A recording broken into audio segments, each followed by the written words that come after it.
Only connect, urged the novelist Ian Foster. He wrote this more than a century ago. Today, those words resonate more powerfully than ever. Artists and creatives, collaborating across disciplines, geographies, and perceptions, are truly leading the way. So join us.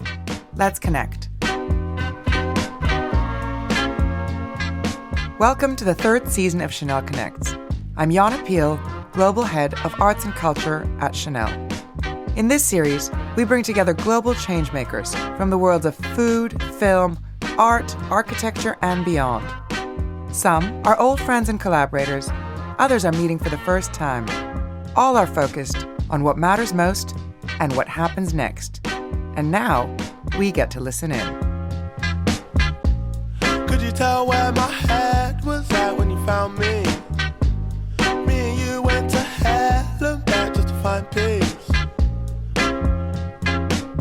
In this episode, we bring together a cinematic legend and a rising star, Penélope Cruz, the Academy Award-winning actor whose performances in independent film and Hollywood blockbusters have been captivating audiences for more than 3 decades. She connects with Carla Simón, a director who has introduced Catalan cinema to new global audiences by drawing on her unique rural upbringing. The duo connect in Madrid for the first time and discuss politics, parenthood, and the bravery of taking the space to breathe.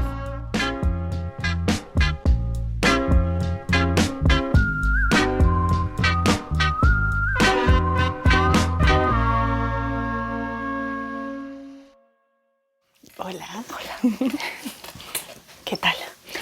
Muy bien, contenta de estar aquí contigo. Yo también, mucho. So it's going to be a little bit strange for us to be speaking in English to each other, but let's try. Let's try. It's very strange. We haven't met yet. Very strange. Yes. I was always thinking, I want to call her to tell her how much I love her films, but I'm very happy that is Chanel putting us together. We've been together in the same places at times, but Many nobody times. Even introduced us. No.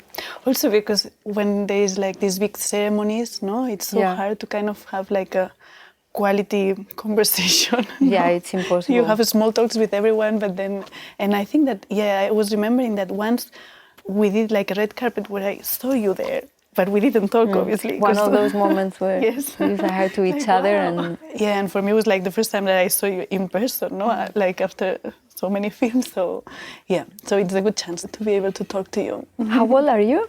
I'm 36. Wow, yes. So young. Yeah, I don't know. You know, I started to work so young that I was used to be always the youngest. Yeah. And a part of my brain still thinks like, you are there. I'm sure I'm the youngest of the group, but I'm realizing that it's not like that anymore. Yeah. But it was like that for so many years because I was 15 when I did some of my first little jobs for... Because how old were you when you did Jamón Jamón? That 17, was the second? 17, but before that I did some little things for publicity, some commercials. I did a music TV show. Mm-hmm. So, yeah. So you always knew you wanted to be an actress? Well, I knew that I loved acting because when I was about 4, when I was playing with my grandmother's neighbor's son, I realized that this thing that we were doing, playing, pretending to be somebody else, was acting. Yes. And I got like this huge dopamine high, and I was 4, and I remember feeling okay, and thinking, this is what I want to do. This is acting. And I was not going to a theater school, but I was doing classical ballet for all those years, for 17 years. So until I was a teenager, I was putting all that necessity to create, to play characters, to research characters. I had that covered through my relationship with ballet. But when I was 12, 13, I had already seen a lot of movies that I had become obsessed with, and a lot of performances that I would watch 20 times in a row. I would not go to play with my friends after school. If I was not dancing, I was renting films to watch and study those films and dream about maybe one day that could give me a lot of happiness in the future.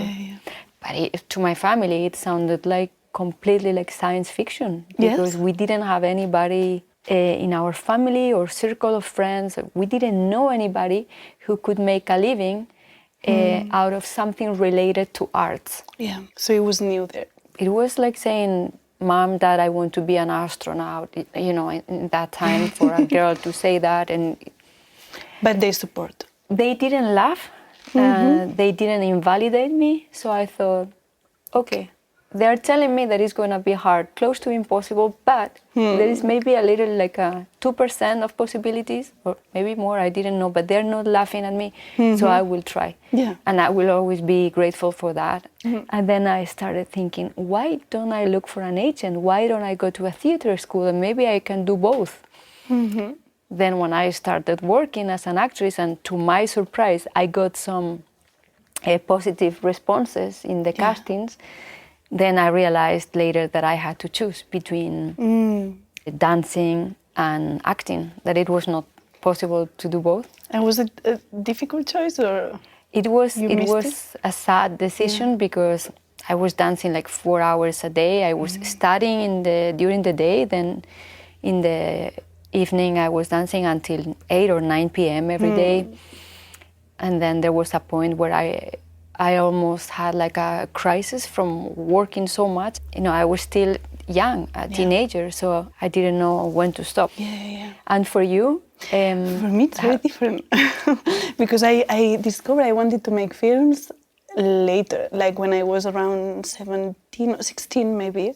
Because I grew up in a countryside house and we spent a lot of time playing but not watching many films. So at the age of like 15, you know, I had seen all Disney films and then Buster Keaton, because my father used to show us Buster Keaton a lot, but not so many more films. And we didn't even watch the TV. So it was when I was at high school, almost my last year, that there was this teacher who started showing us some films. And then after these films, we would have a conversation and a debate, and through the debate, I realized that, you know, you can say many things through a film, no? So you watch a story and suddenly you go home or you talk to your friends and you can really reflect about human condition, about life, no? And it was actually more than the film, the conversations that made me realize the power, no? That, So I decided I wanted to be a journalist at that time from the National Geographic. That was my my dream, because I wanted to travel basically, no? And then I decided that maybe it was better to do something related to film, and that's how I started, no? But there are many like classical films that everyone has seen that I never saw. Because you didn't have a movie theater close to where you lived, and me neither. If we wanted to go to a movie theater, the closest one was like you had to walk for a while or you had to go to the city. But then my parents bought a Betamax machine. Remember that they were so huge, and I asked them, please give me a copy of the card of the video store. And that's how I started to really appreciate a film and discover so many of who still today are my favorite directors and actresses and actors. And I've been lucky to be able to work with some of them. Yes. So who are your creative inspirations? You know, for me, I think that I would say right now, there are many women filmmakers that I feel they are my kind of big reference. Like, I don't know, I love the cinema of Claire Denis, for example, or Lucrecia Martel, Argentinian. I mean, of course, Chantal Akerman, Agnès Varda, no? But when I was studying, I didn't have these influences because nobody showed me these films, no? So it was later. But now I feel I'm still discovering many women who made great films. Like, a new discovery for me was Marta Mészáros, who is a Hungarian filmmaker, that I discovered she had like this amazing filmography, and I didn't know about her. You know, so there are many women that I think that history has to put still in its place that can be our reference in the future, but maybe we still don't know because nobody kind of like put their films together and show us. No? There have not been so many, but not ones enough, that have done, maybe some of them have done great things, and if they are from a few years back, we haven't even seen their work, most of us. So yes, because also I always thought, well, you know, prizes are important and all this, but the only thing that really puts the films on its place is time. No, it's like when you feel that this film is still so important, even if it was made a long time ago. But then I discovered that history is sometimes not fair enough. No, so you have to kind of also look for films that maybe they didn't become famous, but still are very interesting. No, so. Because for you to get your first movie made was an easy process? Or how many years did it take you to? Like, honestly, I feel I was really lucky or fortunate, I don't know. So I study audiovisual communication, which is like a public degree if you want to make films, no? But it's still very wide. So I ended up asking for a scholarship and studying in London, at the London Film School. And I finished there in 2014 when I started writing Summer 1993. And we shot 2 years after that. Yes, that is not normal, it's but not common. I'm very happy that somebody saw your incredible talent and gave you that opportunity, because you and I know how many directors, especially women, it's still harder. It is the way it is. Well, to start and also to kind of consolidate, no? Because there are many women also who made 1 or 2 films and then it's hard to continue. Now I think that this is changing a lot. But also, a lot of times I think that I don't like this, but I think it has to do with motherhood sometimes, no? That kind of stops some careers. And now I think that we're in this moment where we have to try that this doesn't happen. No? Yeah, to try to find that balance. That, of course, is not easy, but... Well, I wonder a lot about how you do it. Well, having very clear what my priorities are, and my number 1 priority is raising my children and not being away from them. So I feel I've been very lucky because, for example, the last few years I've been working in the summer where we can all go together. And if it's something in the winter, I've been able to do that in the place where we were living. So they're going to school, I'm going to work. But I also make like 1 movie per year, or sometimes 2 if they are not very long. And I used to make, before I had children, I used to make 3, 4 movies per year. So I knew that rhythm was okay for those years, but that's not what I wanted for the moment I became a mother. And I feel I've been very lucky, because even if this is the way I want to do it, I depend on others. So the fact that Michael Mann called me for last summer, like, great, we all go to Italy. The year before with Crialese, being in Italy for L'Immensità, which is a very special film for me. Then being able to do Parallel Mothers here in Madrid, also where they were in school, and then my movie with Juan Diego Botto on the Fringe, en Los Márgenes. I feel like this has been my intention of, I am going to do it this way and I have to be able to balance both. But at the same time, I'm very grateful that I get the opportunities to do it that way. And I have to say no to a lot of things that are very tempting sometimes, but I don't have that ambition. My number 1 ambition is to raise them, to be with them, and be able to combine that with my job so that they can also see that mom can work and can enjoy her work and do it in a way where it doesn't keep me away from them, but that sometimes they can come to the set and see what it is, you know, in our profession is a teamwork. And my work is not important than somebody else's work, and we all need each other to make that happen. So that is the part that I want them to see. Because it's the part that gives me happiness from this profession. The research, the learning, the being a constant, eternal student, because that's what we are. And I know I could be saying the same things at 80, 90. That's the part that never gets old. Can you tell me what it is for you to work in Spanish cinema in 2023? You know, I feel very fortunate to be making films at this specific moment here in Spain, because I feel that there is like a kind of like explosions of like new filmmakers, no? A lot of women. I don't know how you feel about it, but I feel that it's, I don't know, very interesting. Also, our cinema is traveling no, outside, which is something that it was happening not so often, no? I mean, just obviously for Almodóvar and few filmmakers more, but now I feel that it's like the Spanish borders open, and I think it's very good also to feel like the power of cinema to kind of know us, no? So what I realized with my two films that are in Catalan is that some people in the world discover that there is a language that it's called Catalan, that it's in Spain, no? And then you realize that sometimes we underestimate the power of films in that sense, no? Like how many things do we know about like France or Japan or obviously the States because of their films, no? It's true. So many people that I have found since I began working, they ask me about things about our culture and about the specific areas of Spain or specific food, and because of things that they have seen in a film. And I've made a few where that was very important, no? Because it was related to places that maybe had not been put on film before a lot, like what happened with Los Monegros, with Vigas Luna, and everyone was fascinated by the landscape, that there's something so special in that area that also I had never seen myself, but I fell in love with it completely.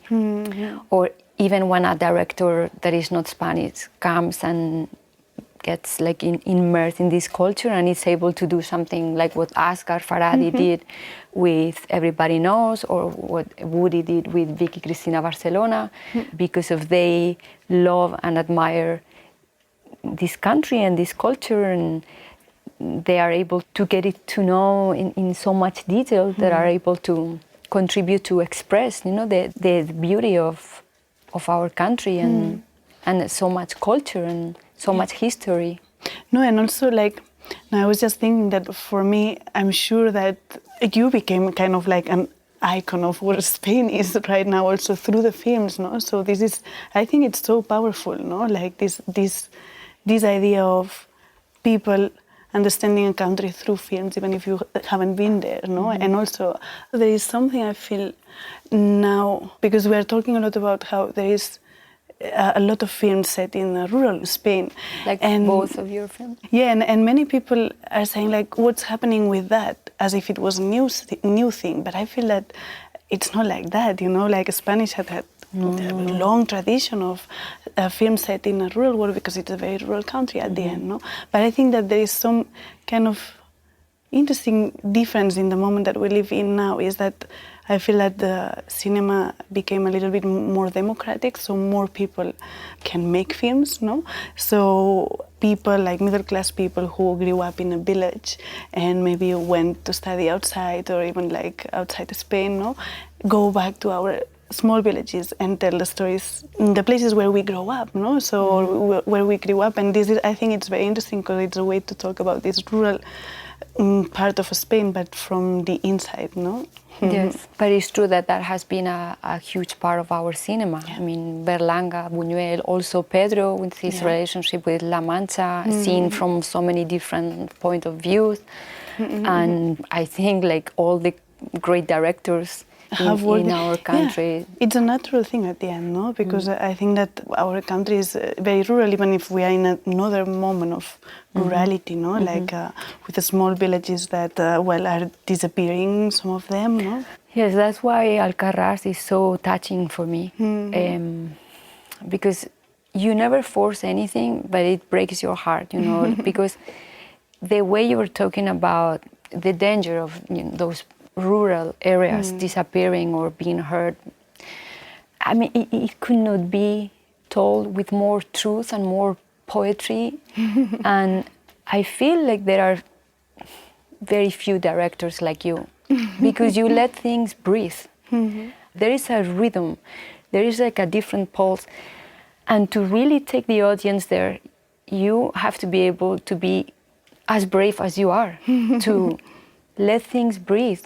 Let people talk on top of each other. People don't talk in life like now you talk and then you answer and then you, especially in our country, that's not the way. To feel that this is a piece of life that you put there, you have to be so brave, to not be afraid of this rhythm that es como el pez que se muerde de la cola. ¿Cómo se dice esto?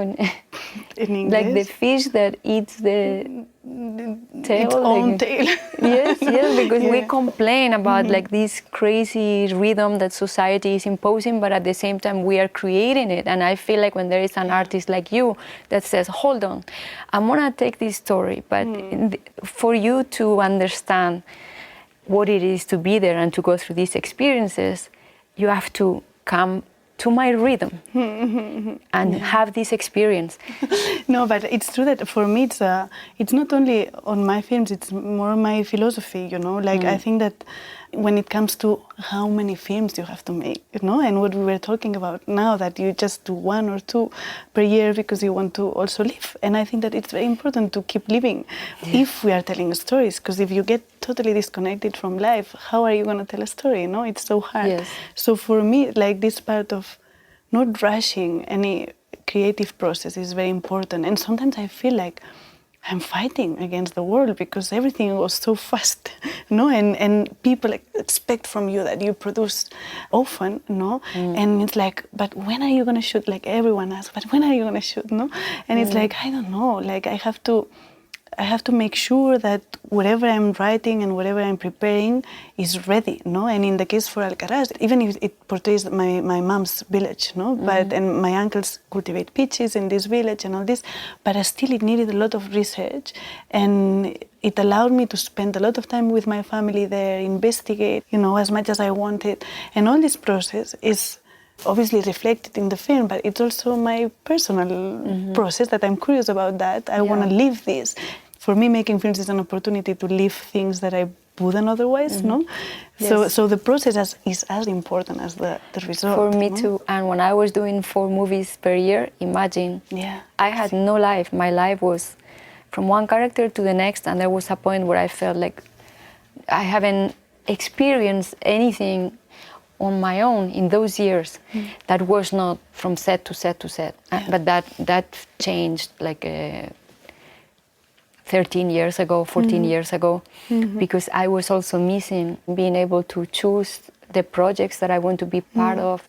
Without that, it's only like you are going to live half of the experience. Well, the thing is that for me, if you don't dedicate a lot of time to a project and you put your soul in it somehow, I don't know, I wouldn't know how to do it, honestly, you know, because then it becomes like some kind of I don't know, job, normal job. Yes, no? yes. And for me, filmmaking is not a job. I mean, yes, of course, I live out of it, but it's a lot more, no? So it means a lot. For me, making a film, it's almost like a ritual somehow, no? So it has to do with telling something that I need to express and discovering things that I need to discover and investigate, no? And I think that this idea of experiment and investigate also needs time, no? Because it means that sometimes you are trying to do something that you don't know where it's going to go, no? Yeah, and you don't know how much time you will need until you are there. Maybe in the middle of it.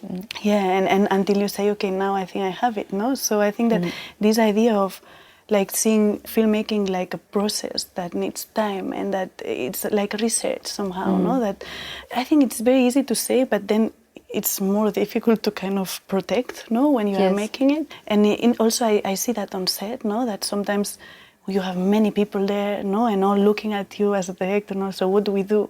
And sometimes I'm like, I don't know, you know, let's see what happens. It's important to be able to say, I don't know, and to be able to ask questions also as a director. Yeah, I think so. And also because I see filmmaking as a collaborative art, no? So sometimes I like to ask, no, the people I work with, like, what do you think, no? So let's discuss this. But now, like, we try to make films and TV shows and all this in a very fast way, no? So sometimes this space to think on set is not so common. And I talk a lot about that with my producer, no? Because it's something that I think I wouldn't have been able to do Alcaraz if it wasn't because of the time we had. I like when you feel that there is life happening in the film. Yeah, you made that happen in every single shot. There is not a single moment where you feel that is forced, that is not on the level of everything else. No, it's just pure truth. No, and I like looking for that, but I think that sometimes this goes with kind of losing control, no? And I'm a very controlling person. Of course, I'm a director, no? But I put myself in situations where I feel that, okay, this I'm not going to be able to control, so life will come up. Yes. No? Yeah, but you can see that you are giving them that freedom, even if you like control, which is normal being a director. I don't know anybody who doesn't have that, but you can see that you are also trusting them and giving them space. Yeah, this is very important, to trust the people you've chosen, no? But okay, so what's but next? yes, I have to ask you. Sorry, I know everybody is asking you this. What's next about for me? Your next movie? Yeah, well, I'm preparing a film that I feel it kind of closes the trilogy about families, no, about my families, and it talks about family memory. Because as you know, my parents died when I was a kid, so I don't have access of all my family memory, and this is something that I'm always so worried about, no? Like what happens when you cannot ask the people you should ask, so your parents, I imagine. you know, about your family history, no? And now that I had a kid, it's even more important for me to kind of, I think sometimes that I make films just to kind of leave these stories for my children, no, somehow. Yes. So, but I'm very excited also because I think it will definitely have the tone of my other films, but there is a part that it's a little bit more, let's say, dreamy somehow, no? So it's some challenge there to kind of experiment as a new thing for me. I think that's not going to be a challenge for you because there is so much magic in your films. Sounds great. Yeah, thanks. And what about you? For me, I have a Ferrari coming out. I did it with Michael Mann, who is an incredible director, as we all know, but to see him in action is like mind-blowing. I've never seen anybody with more energy. Yeah. And then I'm developing a few different things because I have my production company and we're developing a TV show and a film and a documentary that I am producing and directing, and I would love to talk about it more, but it's for sure like one of the most important things that I personally have to do in this lifetime is this documentary. Yeah, okay. Important for me to do it. That's cool. We have to decide what movie we're gonna do together, and then sure. that will I'm up be for a great thing. If we had 2 more hours, we would come up with something. No, actually, before you leave, I have something to tell you. Okay, that's good. Life is very interesting. Yes. Always.